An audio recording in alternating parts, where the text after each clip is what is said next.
사실 이게 그 EBPF 준비를 하면서 그때 사실 솔직히 말씀드리면 시간을 많이 쓰지 못했었어요. 그때 말에 그래도 이제 억지로 제가 계속 꾸역꾸역 하려고 하는 이유가 이게 이렇게 해야지 뭔가 이제 계속 이쪽 그 과에 찾아서 공부도 하게 되고 막 그 저 스스로가 저를 압박하면서 찾아오게 되더라고요. 그래서 계속 이제 계속 물어보셨거든요. 그 힘들 것 같으면 안 하셔도 된다. 부담스러우실까 봐. 네, 그래서 그렇게 팩트로 권유해 주셨는데, 그럼에도 불구하고 저는 꾸역꾸역 내가 한번 해보겠다고 계속 이제 하고 있는 거라서, 이제 제가 이제 EBPF를 가지고 지금 실무를 하고 있는 건 아니지만, 이제 그 전에 이제 뭐 쿠버네티스나 이런 클라우드 컴퓨팅 하면서 이렇게 비슷한 쪽 해보면서 이제 관심을 갖고 EBPF라는 것도 이제 그 전에는 이스티오를 집에서 한번 써보면서 이제 EBPF라는 것을 이제 얘기를 듣고 그때 이틀 찾아보기 시작하면서 이제 공부를 시작했던 거거든요. 지난 시간에는 EBPF가 어떤 건지 그리고 이제 어떻게 빌드를 하고 어떻게 얘가 동작하는지 전체 이제 흐름에 대해서 잠깐 제가 이제 오버뷰 형태로 훑어봤고, 이번에는 이제 지난 시간에 이어서 EBPF 중에서도 실제 네트워크와 관련된, 왜냐면은 저희가 이제 쿠버네티스를 쓴다고 하면 뭐 노드 대 노드, 팟 대 팟, 뭐 이런 식으로 이제 패킷이 오고 가고 하는 막 이런 얘기를 진짜 많이 하거든요. 그림으로 딱 그려놓고서 이제 외부에서 들어온 패킷이 이 노드를 거쳐 이 팟에 어떻게 흘러가고, 거기에 뭐 중간에 뭐 인그레스 컨트롤러 뭐 이런 게 막 하거든요. 근데 이제 그 얘기들의 가장 밑에 있는 베이스, 그러면 패킷이 이 노드에서 어떻게 팟으로 가고, 그 과정 중에 소프트웨어적으로 그 패킷에서 처리할 텐데 엄청난 처리량 때문에 느려질 것 같은데 어떻게 그것들이 다 처리할 수 있을까, 문제 없이 돌아가게 할까, 이런 것들에 대한 이제 궁금증이 막 생겼던 거였죠. 그러다가 이제 EBPF라는 얘기를 듣고 그 XDP라고 하는 것도 접하게 되면서 아, 이렇게 하면 되는구나 라고 하는 걸 이제 알게 됐거든요. 그래서 이번에 제가 말씀드리려고 하는 거는, 그럼 이제 XDP라는 게 뭐고 저걸 가지고 어떻게 실제로 패킷들을 처리하는지에 대해서 이제 흔히 접할 수 있는 자료를 제가 참조를 해서 샘플 코드를 보고 구현을 해본 거예요. 그래서 그거에 대해서 쭉 설명을 이제 말씀드려보겠습니다. 화면이 잠깐 없어요. 이게 지난 시간에 제가 그 EBPF 얘기하면서 보여드렸던 샘플 코드거든요. 이때는 뭐였냐면 네트워크 쪽이 아니고 시스템 콜 후킹하는, 시스템 콜에다가 이 BPF 프로그램을 어태치 시켜갖고 동작시키는 과정에 대한 얘기를 했었는데, 그때 얘기했던 것 중에 뭐 SEC라고 하는 매크로가 있고 BPF 프로그램이 있고 여기 라이선스에 또 SEC가 있고 뭐 이런 얘기를 쭉 하면서 이제 코드에 대한 이제 전체 그 플로우에 대한 얘기를 했었거든요. 그때 해결하지 못했던 몇 가지 질문들이 있었는데, 저 스스로도 그랬고, 뭐였냐면은 이제 지금 현재 앞에서 이 SEC라는 게 결국 섹션이었고, 트레이스 포인트, 시스콜즈, 시스 엔터, exe, cv라고 하는 섹션에 요 프로그램 코드가 이제 레코딩, 라이팅이 돼서 나중에 이제 바이너리가 나온다라고 얘기했는데, 그러면 내가 이제 EBP 프로그램을 직접 개발한다고 했을 때 내가 개발하는 관점에서 바라보면 그럼 내가 쓸 수 있는 저 섹션의 리스트는 뭐가 있지? 이게 가장 먼저 드는 궁금한 거거든요. 내가 어떤 섹션들을 쓸 수 있을까? 그래서 이제 그때는 제가 그걸 찾아보지 못했었는데 그 시간을 찾아봤더니 이제 이런 게 있더라고요. 그 개념 자체가 없었던 거예요. 이 섹션이라고 하는 걸 어떤 키워드로 찾아야 되는 건가? 막 BPF 섹션 리스트 이렇게 해도 잘 안 나오고, 그러다가 이제 BPF에서는 프로그램 타입이라는 게 있고, 그리고 그 EF 섹션 이렇게 연관되어 있는 공식 문서에 있더라고요. 이걸 한번 눌러보면 이런 식으로 이제 뒤에 보면 이제 섹션이거든요. C그룹 관련된 섹션 리스트들 쭉 나오고, 이제 밑에 가서는 이제 K프로브, 시스콜, 이런 식으로 쭉 섹션 리스트들이 쭉 있어요. 가끔 보면은 이 섹션 리스트에 있는 걸 동일하게 쓰는 건 또 아닌 것 같긴 하더라고요. 이것과 관련되어 있는 이제 어태치 타입이라는 게 있고, 이 어태치 타입은 이제 프로그램 EBF 프로그램 로딩한 다음에 그 프로그램을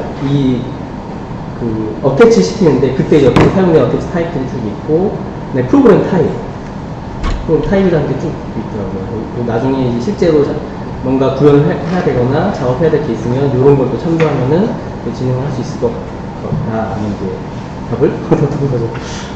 보면은 이게 제가 조금만 부연 설명을 하면은, 그러니까 아시겠지만 리눅스는 기본적으로 elf 실행 파일 구조를 쓰잖아요. 그러니까 elf 실행 파일 구조를 쓰는데 사실 저 라이브 BPF라는 게 있어요. 사실 저게 약간 뭔가 리눅스에서 BPF를 쓰기 위해서 무조건 저걸 써야 돼라는 게 아니고 라이브 BPF라는 라이브러리가 있어요.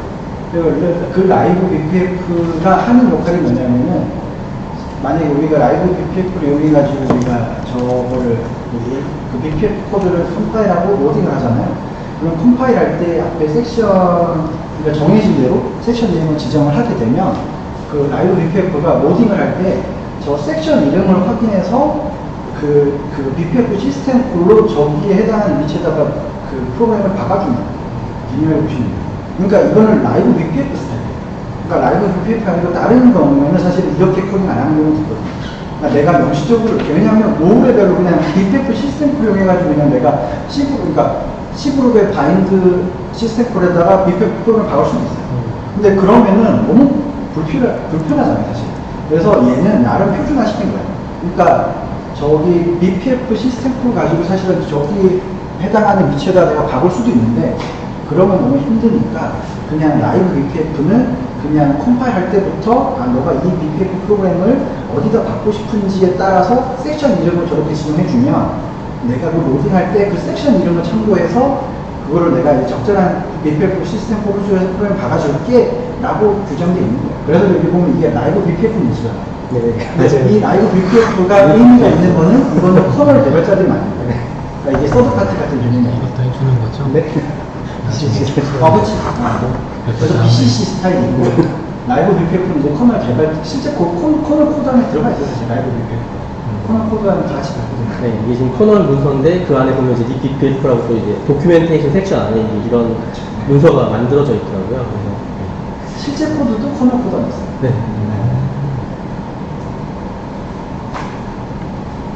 그리고 나서 이제 섹션 네임 여러 리스트업들 쭉 하고, 이제 실제로 내가 만든 코드가 어떤 섹션 리스트를 가질 수 있는지 이런 것들 찾아봤던 거고, 그 다음에 이제 헬퍼 펑션에 뭐가 있냐, 어떤 것들이 있냐. 이게 뭐냐면은 eBPF 프로그램을 개발할 때 이제 말 그대로 이제 라이브러리 형태의 함수들이 있는데 미리 구현되어 있는 그런 것들이 뭐가 있는지 실제 구현한다고 하면 그런 것들 목록을 알 수 있어야 되잖아요. 그래서 찾아봤더니 이것도 이제 맨페이지로 생성되는 문서에 여기 보면 이제 그 헬퍼 펑션들의 목록은 이제 맵과 관련된 애들, 뭐 프로브 리드는 실제 그 메모리 영역에 액세스하기 전에 이제 액세스 가능한지 아닌지 확인해주는 그런 뭐 헬퍼 펑션들 쭉 보면 여기 리스트가 쭉 있더라고요. 내가 필요한 함수가 필요한 프로그램 만들 때 찾아보면은 도움을 받을 수 있다. 그걸 찾았던 거고요.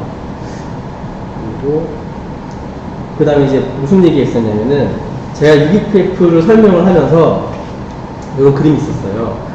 eBPF를 어태치 시킬 수 있는 영역들이 많이 있다. 그 중에 쭉 내려가다가 이거는 네트워크 쪽에다가 eBPF를 붙이네? 그래서 이런 게 뭐가 있는지 모르겠지. 이런 거 있다고 합니다. 얘기했더니 이제 그때 구현 설명해 주셨던 게 이제 오프로딩 시키는 게 있다. 이런 식으로 컨셉을 얘기해 주셨거든요.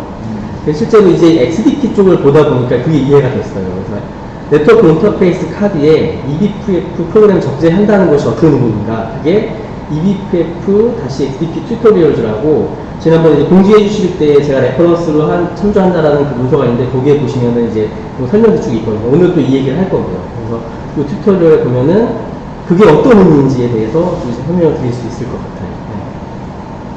그럼 이제 XDP라고 하는 거를 어디다 쓰냐? 이거 봤을 때 어디다 쓰냐? 앞에 잠깐 말씀드렸는데 패킷들을 뭐 라우팅하고 이런 거 하고 있지만 이건 한 가지예요. 임플리멘팅 로드 밸런서로 구현할 수 있다. 내가 독자적으로.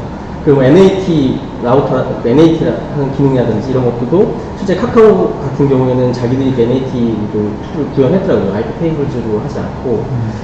이건 이제 여기 눌러보시면은 이 eBPF와 관련된 풀북이 있는데, PDF 책이 있는데, 그 책의 저자가 샘플로 만든 로드 밸런서 코드예요. 이걸 보면서 이제 어떻게 로드 밸런서 구현되는지 참고하실 수 있다. 그 얘기 말씀드리고 싶었던 거고요.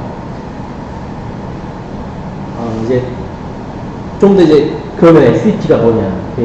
XDP라고 하는 거의 풀 네임이 뭐냐면 Express Data Pass라고 하는데 이게 데이터 패스의 고속화되는 거죠. 데이터 패스를 고속화 처리할 수 있게 해주는 거. 그 설명이 이제 뭐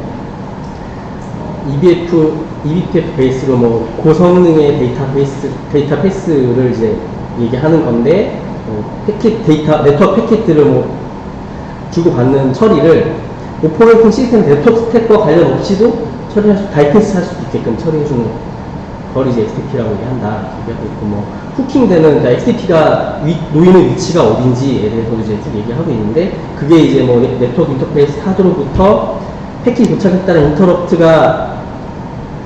패킷 도착했다는 인터럽트가 발생한 그 순간부터 패킷을 저장하기 위한 메모리를 확보하기 직전 단계, 그 사이 단계에서도 XDP 처리를 할 수 있다. 그 얘기를 이제 해주고 있다고요. 그래서 이 그림 보면은, 밑에 있는 이 그림이 뭐냐면, 커널에서 네트워크 패킷을 처리하는 전체 과정을 이제 보여주고 있는 그림이거든요. 뭐 링크 레이어, 네트워크 레이어, 프로토콜 이런 게 쭉 있는데, 거기서 이 XDP와 관련된 부분은 어디냐면, 이 부분입니다. 이 부분. 그래서 스타트에서부터 XDP, eBPF 쭉 여기가 있고, 이 끝에 가서 여기도 쭉 살짝 있어요. 왜냐면 밑에 화살표가 이렇게 따라가거든요. 이게 잘라보면 이렇게 가운데 부분 다 잘라내고, 이렇게 쭉 XDP 뭐 패스, TX 뭐 이렇게 쭉 있고, 이렇게 쭉 가서 넘어가서 여기까지 이렇게 이어지는 이 그림이 이렇게 XDP와 관련되어 있는 부분이더라고요. 넘어가보면, 그러면 이제 이렇게 전체적으로 이제 오버뷰상 이렇게 된다 말씀드린 거고, 실제로는 패킷이 이게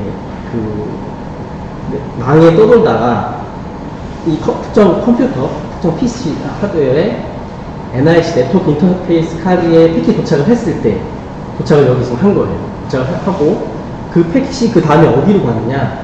그러면 이제 네트워크 드라이버가 이제 그 패킷 처리하기 위해 받겠죠? 받고, 그리고 트래픽 컨트롤러라고 하는 게 있어요. 트래픽 컨트롤러라고 하는 게 뭐냐면, 우리가 흔히 알고 있는 QoS, 패킷들을 어떤 종류의 패킷을 어느 정도의 비율로 큐잉 해줄 거냐, 어느 정도의 비율로 뭐 드랍을 할 건지, 뭐 큐잉을 이렇게 쌓아서 처리할 수 있게 받아 놓을 건지, 그런 것들을 이제 처리해주는 TC라는 게 있고, 여기 보면 이제 쭉 제가 선언한 뭐 퀄리티 오브 서비스를 주로 이제 사람들이 얘기를 한다. 여기에 뭐 아까 말씀드린 것처럼 뭐 어느 정도의 비율을 받을지, 인풋으로부터, 그리고 처리를 어떤 순서로, 어떤 비율로 또 이제 밖으로 내보낼지, 이런 그 이제 트래픽 컨트롤 하는 부분을 이제 패킷 넘어가고, 그 다음에 넷필터. 저희가 흔히 알고 있는 뭐 이제 IP 테이블즈를 가지고 뭐 NAT라든지 뭐 CT 뭐 이런 여러 가지 일을 해주고 있잖아요. 그런 부분을 해주는 단계로 넘어가게 되고, 그 다음에 TCP, 우리가 뭐 IBM TCP 스택, 그리고 소켓까지 가서 어플리케이션들이 소켓으로 패킷을 처리하게 되는 이 플로우를 흘러가게 되거든요. 근데 여기 보면은 아시겠지만 넷필터라고 하는 게 그렇게 앞부분에 있는 게 아니라서 어느 정도의 단계를 거치고 오는 거기 때문에, 이제 XDP 프로그램으로 패킷 필터링, 패킷 처리하는 것보다는 약간의 이제 성능적 차이가 있을 거라는 걸 이제 짐작할 수 있는 부분이긴 하거든요. 그러면 여기서 XDP가 어디에 들어가느냐 했을 때, 이제 지네릭 XDP라고 하는 게 있어요. XDP 타입 중에. 이것도 eBPF 프로그램의 XDP 적재하는 그 위치인데, 드라이버와 트래픽 컨트롤러 사이에 XDP 프로그램이 적재가 되는 거예요. 요거는 이제 말 그대로 이제 보시면 설명을 써있긴 한데, 성능적으로는 다른 종류의 eBPF XDP 프로그램보다는 좀 떨어지지만, 테스트를 하거나 이게 정말 잘 동작하는지에 대한 검증을 하는 과정에 있어서는 이제 수월하게 할 수 있는, 왜냐면 드라이버나 그 네트워크 카드에 대한 디펜던시가 없기 때문에. 여기다가 이제 많이, 저도 오늘 그 발표한 자료에서는 지네릭 XDP를 써서 이제 보여드릴 예정이거든요. 그리고 그 다음에 뭐가 있냐면, 네이티브 XDP라고 해서, 드라이버 단에서, 우리 그 네트워크 드라이버 있잖아요. 거기서 이제 어느 정도 XDP, eBPF 포맷의 XDP 프로그램을 지원해주는 게 있는데, 이것도 완전히 네트워크 카드에 지원을 독립되어 있는 건 아니에요. 네트워크 카드에 어느 정도 지원을 받을 수 있어야 되는 거고, 그 다음에 나오는 게 이제 오픈룸. 이게 이제 앞에 그림에서 근본적인 궁금증. eBPF 프로그램이 어떻게 네트워크 카드에 들어가느냐. 그거였는데, 이 네트워크 카드에다가 네트워크 카드가 지원해준, 또 인터페이스 카드가 지원해주는 케이스에는 eBPF 프로그램을 네트워크 카드에다가 오픈로딩 시킬 수 있는 거예요. 그러면 컴퓨터가 가지고 있는 CPU나 메모리 리소스 쓰지 않고 독립적으로 네트워크 인터페이스 카드에서 패킷 처리를 하는 거예요. 그러니까 올라오기 전 단계에서 엄청나게 빠른 처리를 할 수 있고, 거의 이제 이거는 뭐 라우터 같은 케이스들 그런 케이스가 될 수 있을 것 같은데 네. 네. 저기 네트워크 카드가 지원을 해야 되고 네. 네트워크 카드의 메모리에 로딩되는 적재되는 거죠. 적재돼서 실제로 패킷들 처리해서 이제 이 PC 쪽으로 인터럽트를 걸기 전에 내부적으로 그 프로그램이 실행이 돼서 패킷 처리가 되는 거죠. 그러니까 이게 보통 우리가 이제 그냥 일반적인 XDP나 약간 BPF는 커널이 로딩을 하면은 그걸 실행하기 위해서 초반에 인터프리팅 하다가 지수로 사실은 컴파일해서 수행이 되거든요. 그러니까 이제 림스콘에 돌고 있는 X86용 코드가 나오는 거지. BPF에서 지시되면서. 근데 NIC가 내린다는 얘기는 NIC가 만약에 X86 기반이면은 NIC에서 동작할 수 있는 코드로 BPF 코드가 트랜스레이션 돼서 내리면은 여기서 실행이 되는 거고, 만약에 NIC가 뭐 ARM이나 다른 파워피션 이런 거 쓴다면은 그걸로 이제 BPF 코드, 왜냐면 BPF는 이제 그냥 제너럴 코드니까 실제 이제 아키텍처 디펜던트 하지 않으니까 그런 개념이라고 생각할 수 있을 것 같아요. 그래서 그 궁금증 이걸로 이제 해결했던 거죠. 그때 어떻게 했던 거지? 그런데 보니까 이렇게 있더라. 일반적인 네트워크 카드가 운동이 있어야지. 지원하는 걸 써야지. 지원하는 게 그죠. 보통 일반적인 데는 안 쓰는 안 쓰지. 왜냐면 저건 약간 그죠. 고속을 위해서 약간 비싼 비싸겠죠. 약간 펑션이 많은 그런 특수용 거예요. 그거 찾아보니까 그때 살짝 얼핏 보긴 했는데 인텔에서 만든 네트워크 카드에서 일부 저걸 지원하는 게 있고 몇 가지 그 제조사들이 있더라고요. 집행적으로. 그리고 모르겠어요. 저희가 갖고 있는 네트워크 스페이스는 일반적인 지원해서 일반적인 그러면 여기까지 이제 이론. 그러니까 이제 뭐 잘 살고 그래 좋아 알겠어 그거구나 이렇게 알겠는데 저것도 이제 개발이 궁금한 사람이에요. 개발 만들어보고 싶으면 손 이렇게 해보고 싶으면 어떻게 해야 되나 찾아본 거죠. 봤더니 그럼 첫 번째로 프로그램을 EBP 프로그램 앞에 많이 그 예제를 봤잖아요. 물론 리턴하는 거 하나밖에 없지만 어떻게 됐든 뭐 프로그램 코딩을 했어, 컴파일을 했어. 그럼 얘를 어떻게 로딩을 할 거야? 물론 이것도 앞에서 잠깐 말씀해 주셨지만 이 BPF 시스템 콜을 써서 다 로딩을 할 수 있어요. 그런데 이제 그런 시스템 콜을 직접 쓰는 건 아니고 약간 랩핑해 놓은 케이스들을 써서 되게 쉽게 접근할 수 있는 게 뭐가 있냐면 IP 툴스 있잖아요. 저희 그 네트워크 세팅하는 툴. 이 툴을 이용해서도 BPF 프로그램을 로딩을 할 수 있어요. 그런데 여기는 이제 제약사항이 있는데 그 eBPF 프로그램이 지원해주는 그 맵 있잖아요. 맵, 그래서 이제 유저 프로세서와 뭐 커널 사이에 뭐 데이터를 주고받거나 컨트롤할 수 있는 그런 맵 그 데이터를 요 방식 로딩 하게 되면은 지원받을 수 없다고 하더라고요. 아직 요 케이스에서는 제가 오늘 준비한 이그젠플에서는 맵을 쓰지 않기 때문에 요걸로도 이제 동작 로딩을 시킬 수 있어서 이렇게 보여드린 거고요. IP 링크의 셋 요 명령 자체는 외우기 애매하니까 제가 복붙해서 항상 이제 이그젠플을 했었거든요. 그래서 링크에다가 ETH0 디바이스에다가 XDP 제네릭 형태로 오브젝트를 로딩하는데 XDP 드롭 좀 오다 라고 하고 섹션 네임은 XDP 드롭으로 해놨다. 그럼 이게 차이가 뭐가 있냐면 앞에서 제가 그 섹션 리스트를 쭉 보여드렸잖아요. 근데 그 섹션 네임이 달라요. 이게 없어요. XDP라고 나왔지. XDP라고 있는데 XDP 드롭이라는 거 없거든요. 이게 무슨 얘기냐면 아까 그 잠깐 말씀해 주신 것처럼 BPF 시스템 콜을 쓰면은 그 섹션 네임 자체에 대해서 이제 BPF를 관련 없이 이제 얘가 직접적으로 거기다 로딩을 시켜준다. 그런 컨셉으로 이해를 할 수 있겠더라고요. 그러니까 섹션 이름이랑 그 커널의 BPF랑 사실 전혀 상관이 없어요. 아까 말씀드렸던 것처럼 라이브 BPF가 그냥 미리 정정된 뿐이에요. 라이브 BPF를 쓰는 사람들이 편리하게끔. 그러니까 얘는 라이브 BPF도 이제 그렇게 정해진 대로 쓰면은 내부적으로 마지막에 BPF 시스템을 이용해서 로딩하는 거고, 얘는 그냥 지가 나눈 걸 정한 아규먼트를 받아가지고 BPF 시스템 그걸로 바로 로딩 해주면 돼. 섹션 이름은 사실 아무 상관없어요. 그래서 이제 이거는 이제 실제 구현한 예인 거죠. 이 프로그램이 어떻게 구현되어 있냐? 섹션 네임은 XDP 드롭 잡아놓고 이제 쭉 해놓은 거. 얘는 무조건 이렇게 드롭하니까 이제 만드는 거고. 이런 식으로 구현하게 됩니다. 섹션 네임은 XDP 드롭을 줘야 됩니다. 그리고 XDP 드롭이라고 하는 게 리턴을 하고 있는데 이게 뭐지? 그리고 XDP MD는 뭐지? 요거는 제가 설명을 드릴게요. 그래서 이제 떡밥을 던지고 있는 건데 이 코드를 보면 이제 궁금해요. 아니 그럼 내가 저걸 구현해야 된다고 하면 이게 뭐 새로운 거 나오는데 이게 뭐지? 그럼 이제 뒤에서 설명을 드리도록 하겠습니다.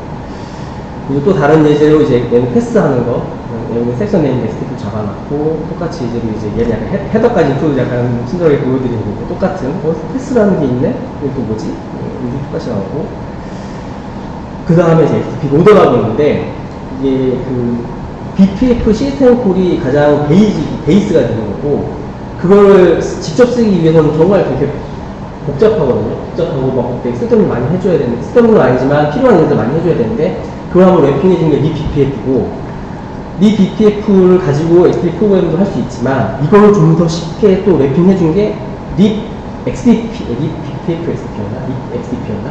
그게 있고, 그 Git 리포지터리 이름은 XDP 툴즈라고 하는 게 있어요. XDP 툴즈 찾아가 보면, 거기에 이제 립 XDP 관련된 라이브러리들이 있는데, 그 툴을 이용해서 이제 로딩을 한 거예요. XDP 로더, 로드를 하고, 이거 이제 지네릭 XDP인 경우에는, SKP 버퍼 쓰는 이 옵션 줘야 된다고 하더라고요. 똑같이 섹션 네임 적어주고, 인터페이스는 내고, 이 오브젝트를 로딩하겠다. 라고 적어주면 로딩이 된다. 똑같이 이제 앞에 코드가 똑같은 거죠. 그러니까 로딩할 수 있는 방법에 대한 것들을 보여드리는 거고요. 그러면, 로딩한 다음에, 로딩이 됐는지 안 됐는지 어떻게 보냐. 이제 IP 링크 show라는 커맨드로 볼 수 있어요. 보면은 밑에 프로그램 XDP 드랍이라는 게 ID 465는 로딩이 됐다. 얘는 GTD 됐다. 이런 식으로 이제 볼 수 있고, 또는 DPF2를 가지고도 볼 수 있거든요.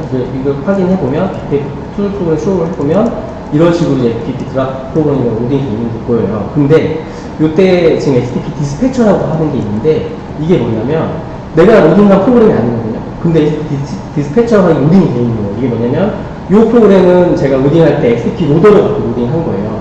그러니까 립 XDP에서 제공해주는 XDP2를 가지고 로딩하게 되면, XDP 디스패처라는 게 로딩 같이 되거든요.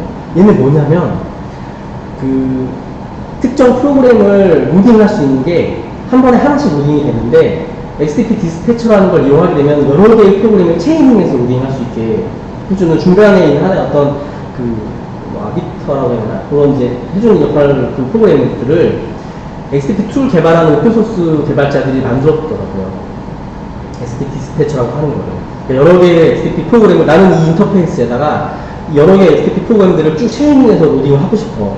그럴 때 어떻게 해야 되냐? 그럼 XDP 디스패처라고 하는 XDP 툴 만든 사람들이 해주는 이걸로 이제 이용해서 구현하고 좀 할 수 있다. 이렇게. 반대로 내리는 건 어떻게 하느냐? IP 링크 셋 디바이스에 대신에 오프를 하면은 내려간다. 내려갔을 때 앞에서 보셨던 요 줄이 사라진 걸 확인하실 수 있고요. 주의해야 될 거는 IP 링크로 로딩한 애는 IP 링크로 내려줘야 되고, XDP 로더로 로딩한 애는 XDP 로더로 내려줘야 돼요. 왜냐면 앞에서 보여드렸던 요런 애들이 추가적으로 들어갈 수 있기 때문에 뭔가 중간에 다른 애들 막 하는 게 있거든요. 그래서 클린하게 업로드 하려면 XDP 업로드 로더로 업로드를 해줘야 된다. 제가 이제 반대로 XDP 로더 로딩 해놓고 IP 툴로 언셋을 했더니 다음부터 업로딩이 안 되는 거예요. 그 프로그램 내릴 수가 없었어요.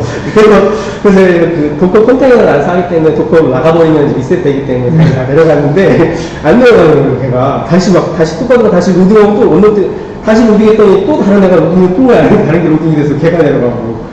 요걸 주의를 해야겠더라고요. 그래서 XDP 로더 업로드를 하게 되면은 앞에 애들 다 보여줬던 애들이 다 사라진다. 식으로도 이제 기본적으로 있는 애들이었던 거고요. 컨테이너 안에서 실행했기 때문에. 그래서 아까 제가 얘기했던 XDP 툴즈에 대한 얘기를 했잖아요. 그게 요 링크에 보시면 있는데 2020년도에 레드햇 개발자가 XDP 툴즈 오픈소스를 오픈하면서 자기가 여기다가 이제 그 설명을 쭉 해줘요. 왜 XDP 디스패처라는 걸 만들었고 그게 어떤 용도로 사용되고 있고 그게 그래서 이제 중국에 있는 어떤 한 개발자가 거기에 대한 막 코멘트를 하거든요. 그거 말고 다른 방식으로 하면 안 되냐 이런 식으로 여기 대화가 있어요. 유튜브에 보시면 시간 나실 때 한번 그냥 음악 듣듯이 들어놓고 한번 들어보시면 네, 괜찮을 것 같다는 생각이 들어서 한번 했습니다. 네. 이제 실제 이제 구현을 해보는 거죠. 이제 구현 한번 해보려고 하는데 이건 계속 똑같은 코드를 계속 보여드리는 거예요. 앞에서 뭐 XDP MD하고 XDP 패스에 대한 떡밥을 제가 던졌잖아요. 그럼 이제 이게 뭐냐? XDP MD라고 하는 자료 구조는 이런 식으로 되어 있대요. 데이터 엔드, 데이터 메타, 이렇게 쭉 있는데, 요거에 대해서는 이제 아직 이번에 얘기 안 할 거고요. 요 위에 세 개에 대해서 얘기할 건데, 요 데이터 구조에 대한 상세한 자료 그 설명은 eBPF와 관련된 풀북이 있어요. 인북이 있어요. 거기에 보시면 설명이 있거든요. 제가 그 책을 참조해서 준비한 거고, 데이터라고 하는 게 뭐냐면, 언사인 32비트 그 스토리지인데, 얘가 포인터예요. 메모리상의 패킷 데이터의 시작 주소가 들어있어요.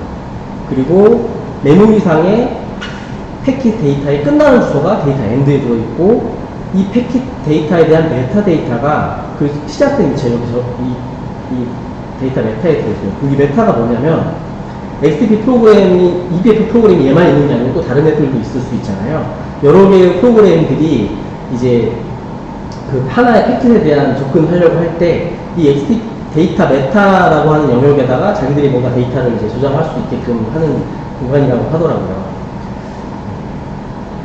패킷에 대한 뭐 메타데이터가 아니고 이 BPF 프로그램들이 돌아갈 때 여러 개의 프로그램이 돌아갈 때 저 메타데이터 공간에다가 이제 데이터 저장할 수 있게 한다 이렇게 설명하고 있었는데 저 아직 메타데이터 써보진 않았어요. 데이터와 데이터 엔드만 썼거든요.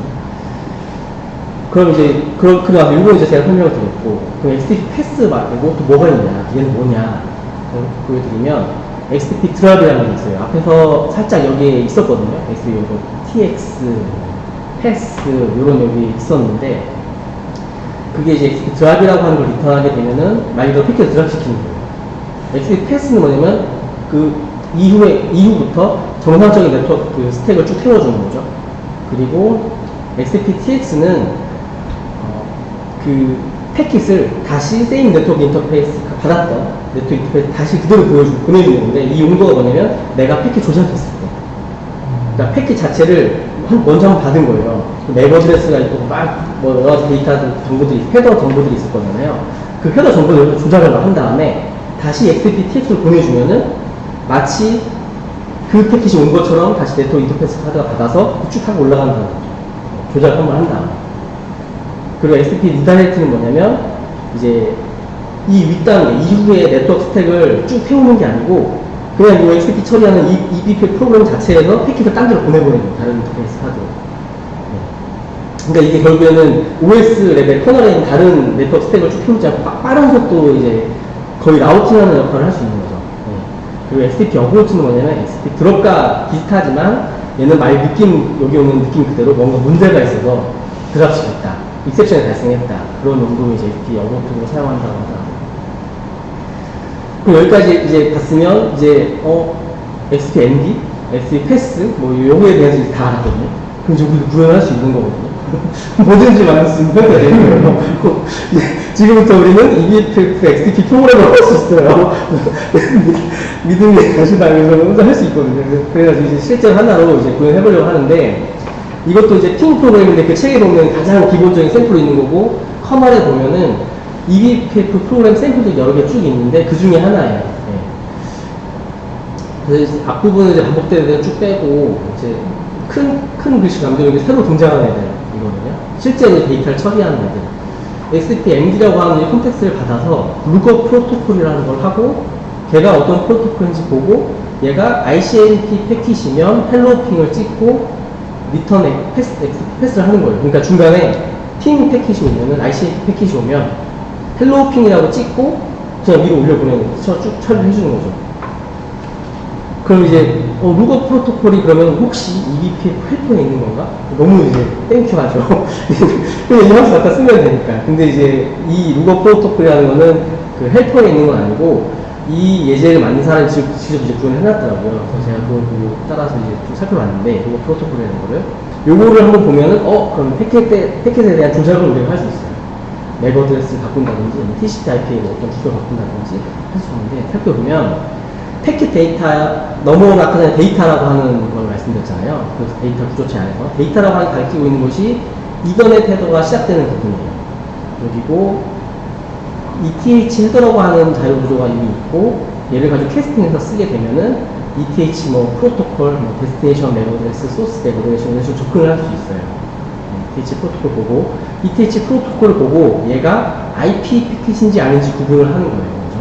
IP 패킷이라고 하면은, 이제, ETH 헤더를 건너뛰고 나서 IP 헤더를 이제 확인할 수 있겠죠. IP 헤더를 까보면은, 거기 안에 이제 IP 헤더의 프로토콜이 있거든요. 이 프로토콜에 이제 이 패킷이 TCP 패킷이냐, UDP 패킷이냐, ICMP 패킷이냐, 점점점 뭐 다른 패킷이냐, 라는 구분할 수 있는 거죠. 저희는 여기까지만 이제 보는 겁니다. 여기까지만. IPHH 프로토콜을 보고, ICMP 패킷이면은 아까 그 로그를 짚고 넘어가려고 하는 거죠. 이걸 보시면 이제 어느 정도 감이 오시겠지만 소스 IP 어드레스, 데스티네이션 IP 어드레스 이런 게 있단 말이에요.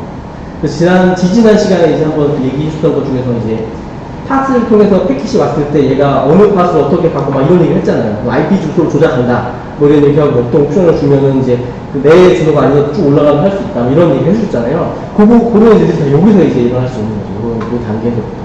내가 조작을 할 수 있으니까.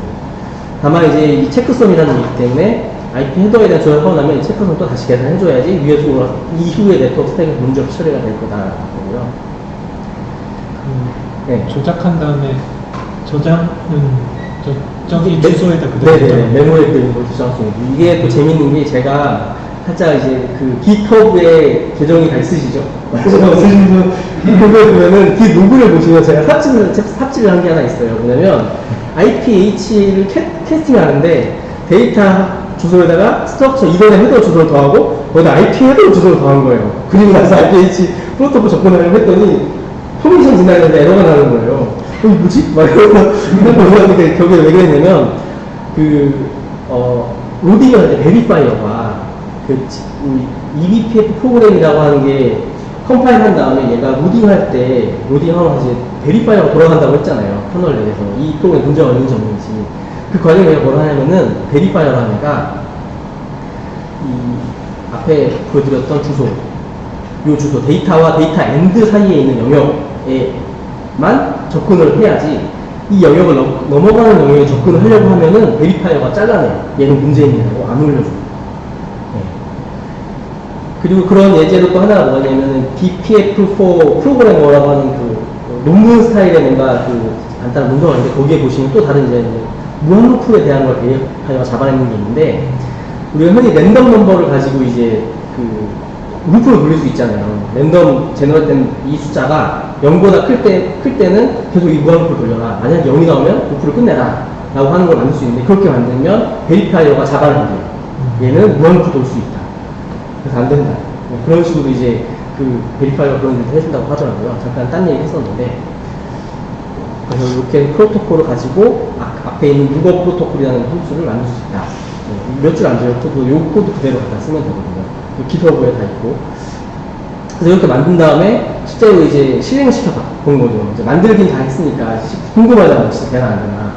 그래서 이제 한 게 창을 두 개 열어놓고 한쪽에다가는 이제 로딩하는 거, 그리고 한쪽에다가는 CST 커널 트레이싱의 트레이스 파이프라고 하는 걸 이제 캣을 하는 거예요. 왜냐면 BPF 프린트 K라고 하는 것 자체가 걔를 까보면, 그러니까 매크로인데, 까보면 BPF 트레이스 프린트 K라고 하는 또 헬퍼 펑션을 쓰는 거거든요. 걔가 이 시스 커널의 트레이싱, 트레이스 파이프 하는 곳에다가 이제 저걸 볼 수 있게 그 메시지를 찍어주는 역할을 하거든요. 그래서 이렇게 그 앞에서 이제 헬로 핀이라고 하는 그 메시지 프린트 K를 찍어줬잖아요.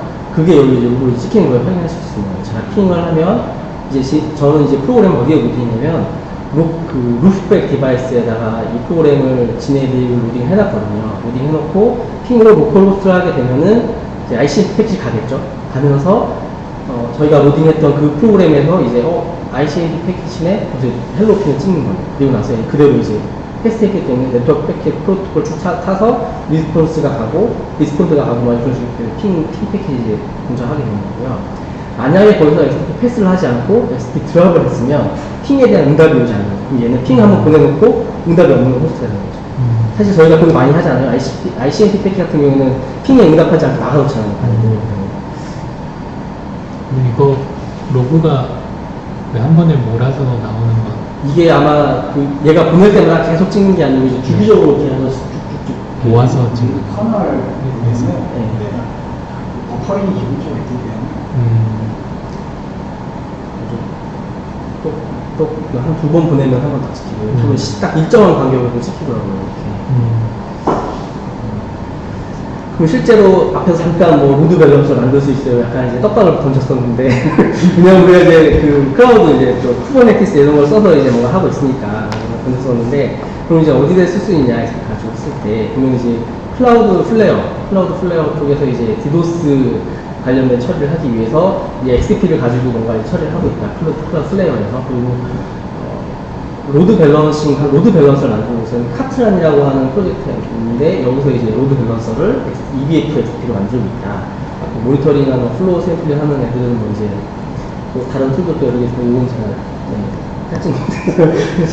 제가 설명한 자료에서 두 가지 정도 이렇게 보여주고 있었고 네. 이 외에도 다른 많이 쓰고 있다. 레퍼런스 했던 거는 뭐 EDF, XDF 튜토리얼을 먼저 받고, 그 다음에 EDF 책을 받고, 그리고 이제 EDF 프로그래머라고 하는 뭐 PDF가 있는데, 그거를 참고를 했었고요. 네. 이렇게 하면은 이 정도 이제 샘플 코드를 만들 수 있고, 실제로 그 XDF를 어떻게 동작하는지, 정도 이제 그 감을 잡을 수 있다는 거죠. 나중에 이제 만들어 볼 수 있다. 그래서, 근데 이제 뭐, 만들 일이 얼마나 있을지 모르겠어요. 네. 그래서, 왜냐면 이제 이거 가지고 이제 뭐, 우리가 이제 뭐 클라우드 쪽 관련해서 이제 데브옵스를 한다고 했을 때, 이거 가지고 우리가 만드는 것보다 사실 운영을 잘하거나 구성을 하는 게 중요한 거라서, 하지만 그것도 어떻게 하는지 알고 있으면 좀 더 이제 쉽게 접할 수 있지 않을까. 네. 그러니까 이게 사실 뭐 그렇죠. 일단 어쨌든 지금 이제 EBP가 가장 널리 쓰이는 쪽은 그 약간 패킷 조절하는 쪽.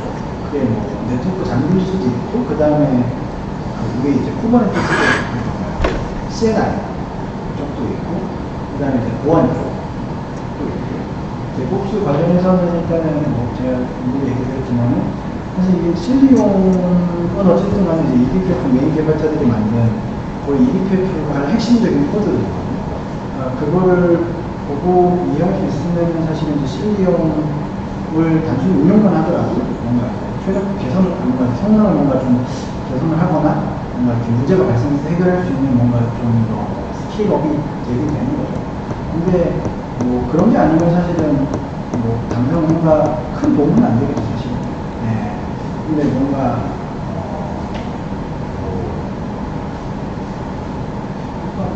사실 EBPF는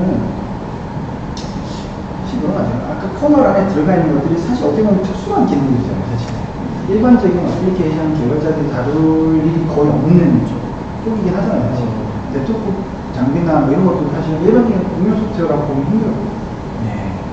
그래서 근데 뭐 우리가 아까 말씀드렸던 것처럼 뭐 벡터 데이터베이스 이런 것들랑 마찬가지로 우리가 지금 당장 나한테 주어진 일만 뭐 한 10년, 20년, 30년 하는 건 아니니까 이런 기술들을 알고 있으면은 뭔가 내가 새로운 문제를 해결해야 하는 상황에서 뭔가 좀 더 다르게 해결할 수 있죠. 네. 보면 2020년도에 보면은 이제 네이버 송인주라는 사람이 EBPF SDP 기반의 뭐 NAT 시스템을 개발했다. 이제 네이버의 현에 얘기한 것 같아요. 그래서 여러 가지 쭉 이슈를 쭉 얘기하면서 자기가 이런 일을 쭉 했다. 그리고 설명을 쭉 했었거든요. 어느 정도 만약에 사이즈가 좀 있으면 EBPF를 알고 있으면 이런 프로젝트도 인시에이트 할 수 있을 것 같고 이게 2020년도나 3년 전이라는 얘기는 어느 정도 이제 성숙했겠죠. 여기에 이런 프로젝트 어느 정도 참여도 할 수 있을 것 같다. 그런 생각도 했고요. 그 다음에 이제 SAP를 떠나서 EBPF를 가지고 얘기를 한다고 하면 제가 놀랐던 게 뭐냐면 신종국 교수님 앱에서 EBPF를 가지고 파일 시스템에 MVM이 PCI MVM에다가 이 EBPF를 이렇게 아까 전에 오프로딩 하는 것처럼 컨트롤러 오프로딩해서 성능을 개선하는 그걸 하셨더라고요. 그거 신동훈 교수님 MBT 쪽 많이 하니까. 네, 그 자료를 찾았어요. 찾아보다가 EBF 막 찾아보다가 거기다 나오고 무슨 쭉 읽어보니까 이제 그런 걸 얘기했고 실제로도 EBF 자료 찾아보면은 거기서 이제 여러 가지 도메인을 얘기하는데 그 중에 뭐 스토리지 쪽 지난 시간에 제가 얘기했던 것 중에서 스토리지 쪽 블록 디바이스 쪽도 있었는데 그것과 관련해서 또 그 EBF를 가지고 많이 하는 게 있더라고요. 오프로딩을 할 수 있으니까. 몇 년 전부터 어떤 얘기를 얘기하냐면 사실 이제 특히나 이제 성대가 스토리지 쪽 물론 이제 성대뿐만 아니라 우리나라 아무래도 신성이 있다 보니까 플래시나 약간 스토리지 좀 많이 하시는 분들이 많은데 그러니까 사실 네트워크도 결국 성능을 뽑다 안 돼가지고 사실 오프로딩 기술이 나온 거거든요 사실.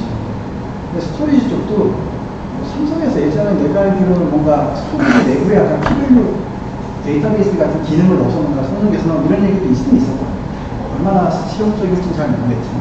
그러니까 그런데 이제 뭔가 오프로딩 하려다 보니까 뭔가 자체적으로 뭔가를 정리하고 하는 것들은 생각보다 왜냐하면 추가분이 더 크니까 오버가 더 크니까 배보다 몇 배 더 크니까 이런 것들을 제공하면은 뭐 TCP NIC로 오프로딩 하는 거나 EBPF 코드를 오프로딩 하는 거나 얘는 어쨌든 간에 다른 데로 오프로딩 하는 케이스가 있으니까 그런 식의 제품도 있긴 하죠. 근데 글쎄요, 동영상 진짜 그런 거죠. 실제 항상 그게 사이언스냐 엔지니어링이냐 뭐 지금 간극이 차이고. 그러면 EBPF는 끝이에요? 이게 아, 네. 근데 뭐 근데 손재 씨도 그러니까 그런 것들 한번 찾아보고 사실 뭐 저도 뭐 이것저것 들어도 관심을 많이 가지는 편이긴 한데 뭔가 내가 뭐 예를 들면 뭐그 EBPF 유명한 오픈소스에 내가 컨트리뷰션을 하거나 아니면 뭔가 EBPF 가지고 내가 뭔가 필요가 생겨서 뭔가 만들지 않으면 사실 이게 꾸준히 하기 생각보다 쉽지 않거든요. 나중에 공부만 해서는 생각보다 하기 쉽지 않잖아요, 사실은. 처음에는 호기심, 흥미가 있지만은 대충 알 만큼 알고 나면 사실 하기 쉽지 않아서 그런 것들도 한번 찾아보시고, 네. 실리움 분석해서 알려주세요.